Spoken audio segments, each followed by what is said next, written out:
दे चुका है। तो अभी जो नेक्स्ट एक क्वेश्चन है वो ये है कि कैसे हम इसका प्रिपेयर करें। So what is the strategy from preparing from IAS economics option, right?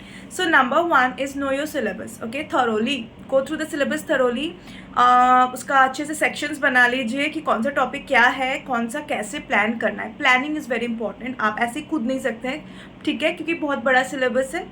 Segment करना बहुत ज़रूरी है। तो पूरे सिलेबस को आप डिवाइड कर लीजिए और उस हिसाब से अब आप नेक्स्ट स्टेप बहुत इंपॉर्टेंट है कि हर सेक्शन वाइज नोट्स बनाइए।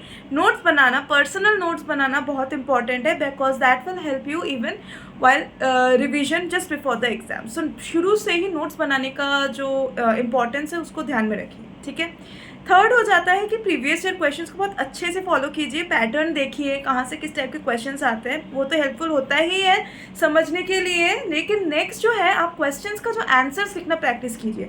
प्रीवियस ईयर क्वेश्चंस को उठा के उसका आंसर्स लिखना स्टार्ट कीजिए, ताकि आपको एक प्रैक्टिस हो कि किस तरीके से आपको आंसर्स प्रेजेंट करना है फाइनल एग्जाम में। So practice makes the man perfect. So practice को आप एकदम अपना प्रायोरिटी बना लीजिए, एकदम प्रिपरेशन का एकदम बिगनिंग से, ठीक है।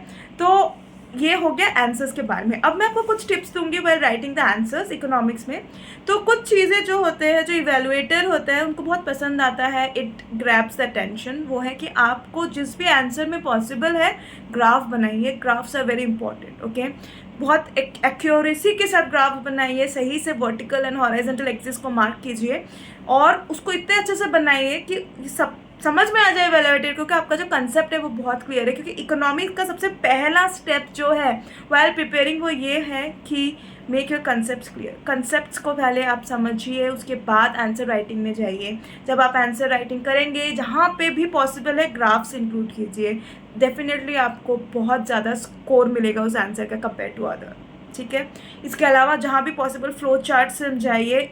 जहाँ पे कोई इकोनॉमिस्ट ने कोई थ्योरी दिया हो तो इकोनॉमिस्ट के नाम लिखिए, डेट लिखिए, ईयर लिखिए। इंडियन इकोनॉमिक के जो आंसर्स है उसको अच्छे से रेफरेंस दीजिए, ईयर का रेफरेंस दीजिए, इकोनॉमिस्ट का नाम लिखिए। ये सारे कुछ की पॉइंट्स हैं जो आपके आंसर को बाकी के आंसर से हटके काफ़ी अच्छा प्रेजेंटेशन होगा, जिससे आपका मार्क्स बहुत अच्छा मिलेगा।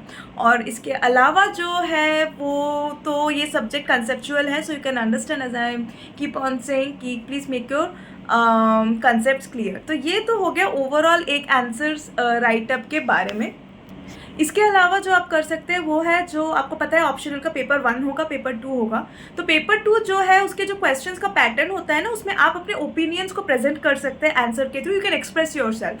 क्वेश्चंस ऐसे पूछे जाते हैं, तो आप अगर बाई चांस अपना कोई ओपिनियन लिख रहे हैं आंसर में, तो उसको वैलिडेट करने की कोशिश कीजिए through different facts and numbers जो कि हो चुका है। रियल लाइफ एग्जाम्पल्स देखे कि इस साल में ऐसा हुआ था जिसका आउटकम ऐसा आया, तो वी कैन एक्सपेक्ट कि we can get this one. तो आपका जो ओपिनियन है वो वैलिडेशन, उसको वैलिडेट करना बहुत इंपॉर्टेंट है। वो कितना एक्यूरेट है उसको समझाना इंपॉर्टेंट है। इसलिए कोई रियल लाइफ एग्जाम्पल और कोई रेफरेंस हो पास्ट इवेंट का, उसको डेटा के साथ वैलिडेट कीजिए, तो आपका आंसर जो है स्टैंड आउट करेगा और डेफिनेटली बहुत ज़्यादा स्कोर मिलेगा कंपेयर टू अदर्स, ठीक है। इसके अलावा जो और आप क्या कर सकते हैं, तो ये interlinking 1 and 2 paper is good. और जो कॉमन मिस्टेक हो जाता है ना, स्पेशली जिन लोगों का इकोनॉमिक्स पहले ना हो, तो वो लोग थोड़ा सा टर्म्स को लेके थोड़ा सा ऊपर नीचे हो जाता है। तो याद रखिएगा कि इकोनॉमिक्स में छोटा से छोटा मिस्टेक, उसका जो आंसर का मीनिंग है ना वो पूरा चेंज हो जाता है। तो इसलिए जो economics is a very specific precise scientific subject, right. तो इसीलिए अगर आपने एक टर्म को ऊपर से नीचे कर दिया तो उसका पूरा मीनिंग बदल जाएगा। तो आपको लगेगा कि आपने बहुत बढ़िया आंसर लिख के आए हैं, लेकिन आपको मार्क्स उसमें 0 मिल जाएगा। मान लीजिए आपने गलती से डेप्रिसिएशन की जगह डिवैल्यूएशन लिख दिया, खत्म, पूरा आंसर का मतलब ही चेंज हो गया। तो ये सारे छोटे छोटे चीज़ आपको बहुत ध्यान में रखना है। और अगर आप ये सारे चीज़ को डे 1 से ध्यान में रखेंगे